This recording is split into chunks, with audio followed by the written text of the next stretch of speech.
orma gammachiisuuf jecha tarsa'aa oolu.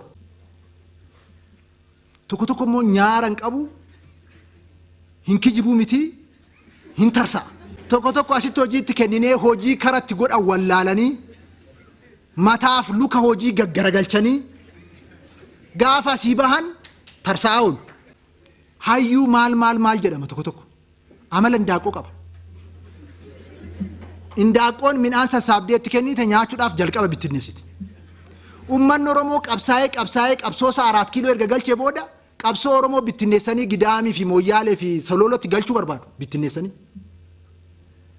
Maalinni kun hayyuudha moo xiinxalaadha moo xibaaradha moo maalinni kun? Diina Oromoodhaaf keetoo ta'anii Oromoo irratti hiree argachuun ammaan booda hin danda'amu. Boqonnaan sun cufamee jira.